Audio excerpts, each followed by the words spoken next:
Up front, about to take the white flag, Bobby Allison in car number 28 has come from last starting spot on the grid after having to pit before the drop of the initial green flag.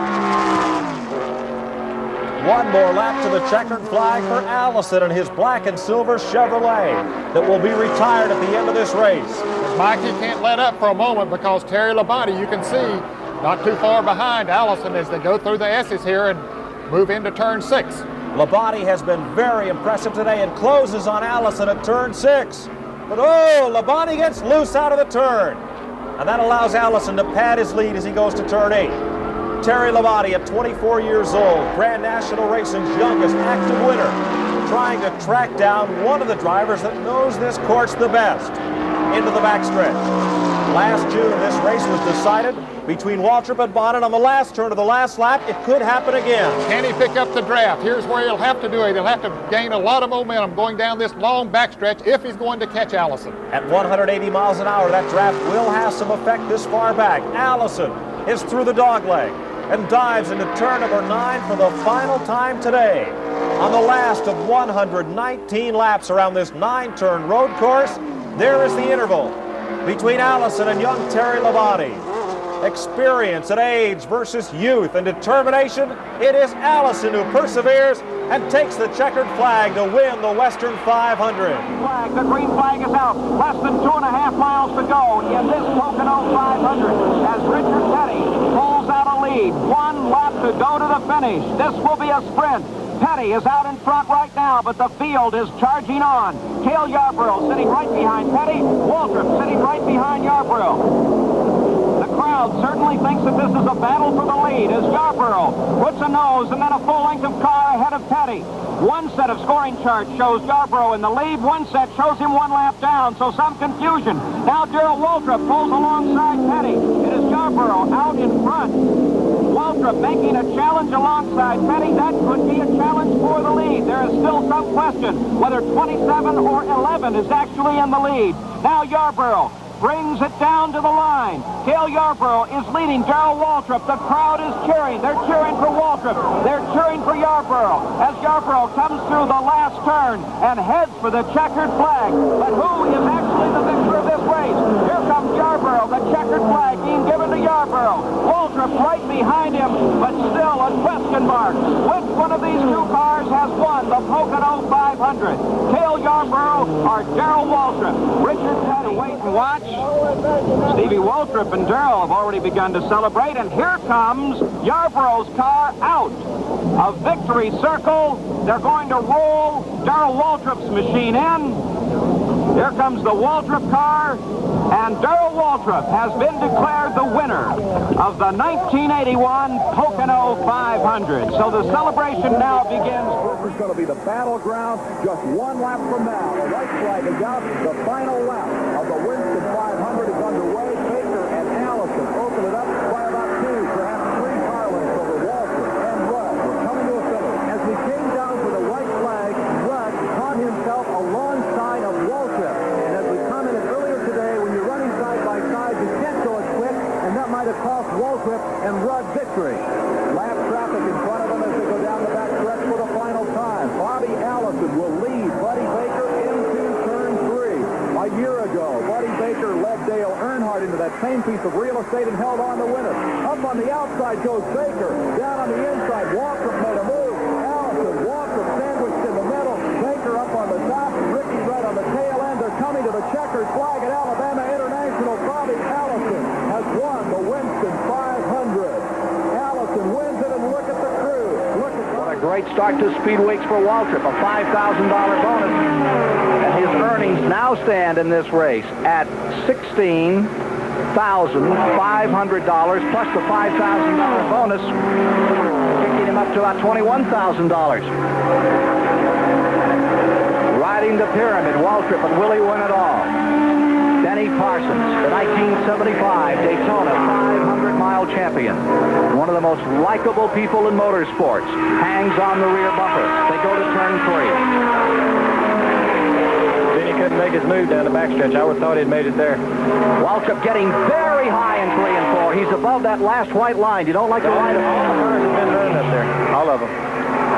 Back they come. I don't think Benny can do it. Waltrip's going to win it. Waltrip wins. Checkered flag is down, and the winner of the clash. But was it a lap too soon? The question is, did Bonnet let him go by, or did Waltrip beat him into the corner? Bonnet may still have something up his sleeve. Neil Bonnet into turn one, retakes the lead. The Ford is back out in front. And Bonnet from Hueytown, Alabama, looks to win his third race of the season. There's time, though, for one more exchange at the south end of the speedway. Waltrip did it a lap ago. He's got one more shot. They lap by John Anderson, a blur at the bottom of your screen at 160 miles an hour. Here comes Yarborough. Yarborough, bottom of the racetrack. He's got Waltrip, and that will let Bonnet slip away. It'll be Bonnet out of turn 4 all the way to the checkered flag. Waltrip is second by inches over Cale Yarborough. And the Ford of the wood. Right now, not only in handling, but also in engine. And look there again, Darrell Waltrip drops low on the racetrack to make sure, in fact, that Harry Gant just simply can't get past, because cutting in to turn 1 there is where all the passing's been done.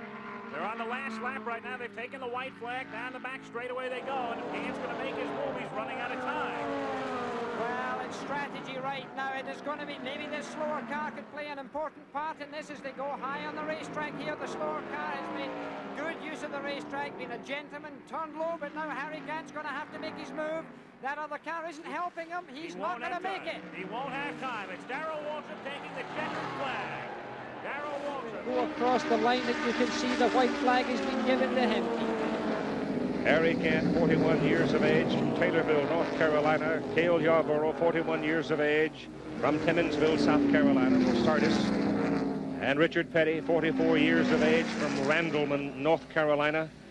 They've all been on a lot of racetracks, a lot of times, under a lot of different conditions.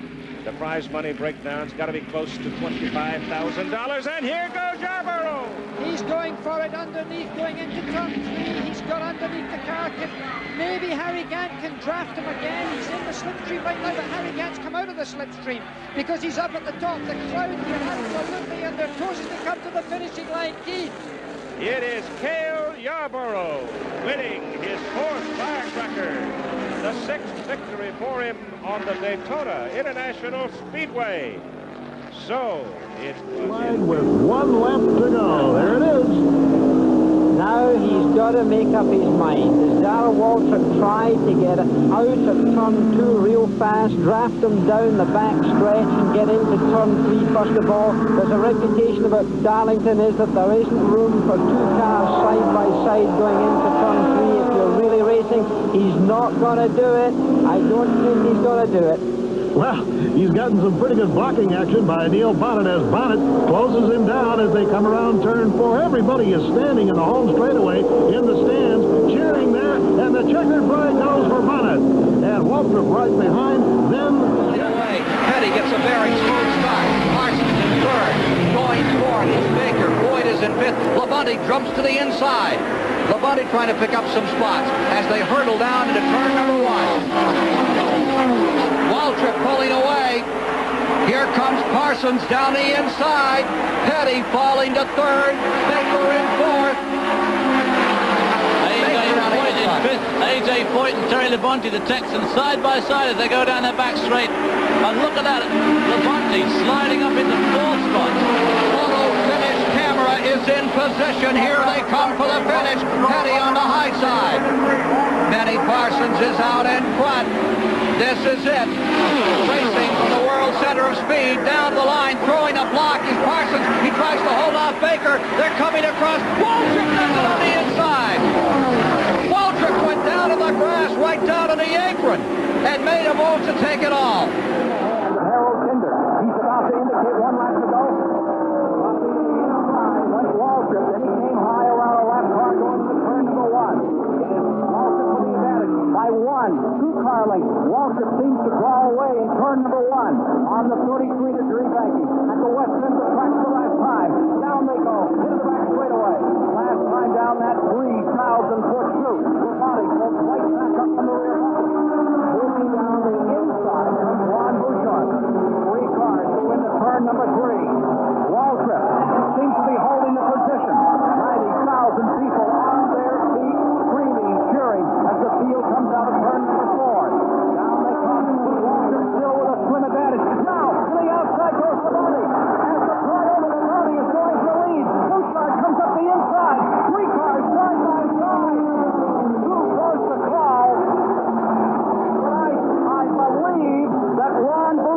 has won in a photo finish. Ron Bouchard dropped to the inside. He may have won it by a foot. How about it, Donnie? Well, I couldn't really tell at any point who won the race, but if he won, it was by barely a foot. And it's a typical Talladega race. It was really something. I was out of breath myself the last lap, and I'm up here. 3 cars came out of the triangle. They lined up like a squadron of B-51s out of World War II, and down they came to the line. And Ron Bouchard has unofficially won this race. We'll have a look at the photo finish right now. Here they are, 3 cars charging to the line. Waltrip is in the middle. Labonte had made the move on the outside. Ah, yes, indeed. Yes, indeed. At 195 plus. Give it to Ron Bouchard of Pittsburgh, Massachusetts. Rachel